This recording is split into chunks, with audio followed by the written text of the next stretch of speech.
மதுரை மக்களுக்கும் தென் மாவட்ட மக்களுக்குமான ஒரு மிக பெரும் வெற்றி செய்தி. ஒரு 6-7 ஆண்டுகள் இப்போ நாடாளுமன்ற உறுப்பினராக நாங்கள் பொறுப்பேற்று 7 ஆண்டுகள் ஆகுது. இந்த 7 ஆண்டுகளில் விடாமல் தொடர்ந்து செய்து கொண்டிருந்த ஒரு பெரிய முயற்சி என்பது நம்முடைய அரசு ராஜாஜி மருத்துவமனைக்கு புதிய கட்டிடங்களை உருவாக்குவது. குறிப்பாக உங்களுக்கு தெரியும், அண்ணா பேருந்து நிலையம் இருக்கிற பகுதியில் ஒருங்கிணைந்த புற்றுநோய் மருத்துவ மையத்தை உருவாக்க சுமார் 100 கோடிக்கு மேல் ஒதுக்கீடு செய்ய ஒன்றிய சுகாதாரத்துறை அமைச்சரோடு பேசி அவர்கள் கொடுக்க தயாராக இருந்தார்கள். ஆனால் அந்த இடத்தை வகை மாற்றம் செய்து அரசு மருத்துவமனைக்கு வகை மாற்றம் செய்ய கடந்த 4 ஆண்டுகள் பல முயற்சிகள் எடுத்தோம். அது எதுவுமே நடைபெறவில்லை. அதே போல் அரசு ஆட்சியரகத்திலே இருக்கிற பழைய ராமநாதபுரம் ஆட்சியரகம் கலெக்டரேட் அந்த இடத்தையாவது ஜிஹெச்சுக்கு கொடுங்க என்று அதற்கும் தொடர்ந்து முயற்சி எடுத்தோம். அதுவும் நடைபெறவில்லை. இந்த 2 முயற்சிக்காக மதுரையினுடைய நாடாளுமன்ற உறுப்பினர் என்ற முறையில் மதுரையினுடைய மாவட்ட வளர்ச்சி ஒருங்கிணைப்பு கண்காணிப்பு குழு கூட்டத்தினுடைய தலைவர், திசாவினுடைய தலைவர் என்ற முறையில் அநேகமாக கடந்த 8 கூட்டங்களில் தொடர்ந்து மாநில நிர்வாகத்தோடு பல அழுத்தங்களை கொடுத்தோம். அது எதுவுமே நடைபெறவில்லை. ஆனால் இப்பொழுது கடந்த ஒரு 2 கூட்டத்தில் தொடர்ந்து எடுத்த முயற்சியால் 2 மிகப்பெரிய வெற்றி நமக்கு கிடைத்திருக்கிறது.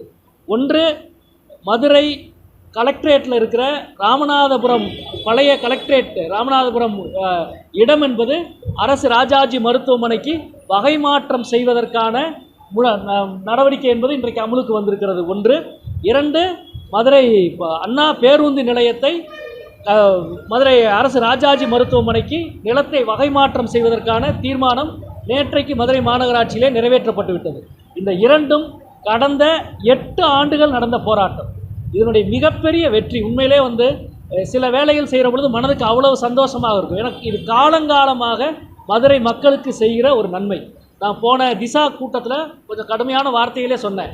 அரசு அதிகாரிகள், நீங்கள் அதிகாரிகள் இருக்கிறீங்க, 1 வருஷமோ 2 வருஷமோ இருந்துட்டு நீங்கள் அடுத்த ஊருக்கு போயிடுவீங்க. ஆனால் இங்கே மக்கள் காலங்காலமாக இருக்கணும், எங்களுக்கு ஜிஹெச்சுக்கு ஒரு இடம் கூட கிடையலை அப்படின்னு சொல்லி அதனுடைய விளைவு இப்போ ஒன்றிய அரசினுடைய ஸ்பெஷல் கேர் தீவிர சிகிச்சை பிரிவுக்கு ஒன்றிய அரசு 44 கோடி ஒதுக்கீடு செய்திருக்கிறது. அந்த 44 கோடி 1+8 8 மாடி கட்டடத்தை நம்முடைய அண்ணா பேருந்து நிலையத்தில் வரப்போகிறது. அதே போல் மாண்புமிகு தமிழகத்தினுடைய முதல்வர் அவர்கள் 2 நாளைக்கு முன்னாடி சட்டமன்றத்தில் அறிவிச்சிருக்கிறாரு. 110 விதியின் கீழ் அறிவித்திருக்கிறார். 84 கோடி செலவில் ஒருங்கிணைந்த புற்றுநோய் தடுப்பு பிரிவு என்பது அறிவிக்கப்பட்டிருக்கிறது. அதுவும் நம்முடைய பழைய கலெக்டரேட் ராமநாதபுரம் கலெக்டரேட் பகுதியில் வர இருக்குது. ஸோ இந்த 2க்கும் 120 கோடி நிதி கட்டடத்துக்கு ஒதுக்கீடு செய்யப்பட்டிருக்கிறது. இந்த 2னுடைய நிலம்னு பார்த்தா நிலத்தினுடைய மதிப்பீடு சுமார் 150லேருந்து ஏறக்குறைய 200 கோடி இருக்கும். 200 கோடி பெருமானம் உள்ள நிலம் அரசு ராஜாஜி மருத்துவமனைக்கு ஒதுக்கீடு செய்து அறிவிக்கப்பட்டுவிட்டது. இது நம்முடைய தலைமுறைக்கு நாம் செய்திருக்கிற மிகப்பெரிய பணி. எனவே இந்த பணியிலே ஈடுபட்ட எல்லோருக்கும் எனது நன்றி. குறிப்பாக மாண்புமிகு தமிழக முதல்வர் அவர்களுக்கு இந்த நேரத்தில் எனது நெஞ்சார்ந்த நன்றியை தெரிவித்துக் கொள்கிறேன். மதுரை மக்கள் சார்பாக எனது நன்றியை தெரிவித்துக் கொள்கிறேன். எங்களது 7 ஆண்டு கால போராட்டத்துக்கு கிடைத்த வெற்றி. அதே போல் இதற்கு முயற்சி செய்த நம்முடைய மாவட்ட அமைச்சர்கள், இதற்கு விடாது முயற்சி செய்த குறிப்பாக இங்கே ஆட்சியராக பொறுப்பேற்ற நாளிலிருந்து நான் மிக அதிகமாக நம்முடைய கலெக்டர்கிட்ட பேசியிருக்கிறது இந்த சப்ஜெக்டாக தான் இருக்கும்.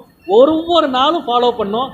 அதை மிக அழகாக தொடர்ந்து கண்காணித்து இந்த வேலையை செய்து கொடுத்துருக்கிறார். அதே போல் நம்முடைய டீன், அதே போல் புற்றுநோய் மருத்துவ பிரிவினுடைய மருத்துவர்கள், நம்முடைய ஜிஹெச் மருத்துவர்கள் ஒவ்வொருவரும் இந்த ஸ்கீம் விட்டா போயிடும் சார், எப்படியாவது வாங்குங்க சார் என்று தொடர்ந்து மருத்துவமனையினுடைய நண்பர்கள் பலர் தொடர்ந்து ரமேஷ், நம்முடைய ரமேஷ் சார் அவர் இந்த 7 வருஷத்து 5-6 வருஷத்தில் எத்தனை முறை பேசியிருப்பான்னு தெரியாது. ஸோ எல்லாரும் மதுரை மக்களின் நலனுக்காக செய்தது. எனவே இந்த 2 மிகப்பெரிய பணி நடந்திருக்கிறது. இன்றைய செய்தியாளர் சந்திப்பே அதற்காகத்தான். இது சார்பாக இந்த வெற்றி செய்தியை நான் உங்களோடு பகிர்ந்து கொள்கின்றேன். இந்த பணி விரைவாக நடத்தி முடித்து அந்த வெற்றி விழா மதுரையினுடைய விழாவாக கொண்டாடப்பட வேண்டும் என்பதை தெரிவித்துக் கொள்கிறேன்.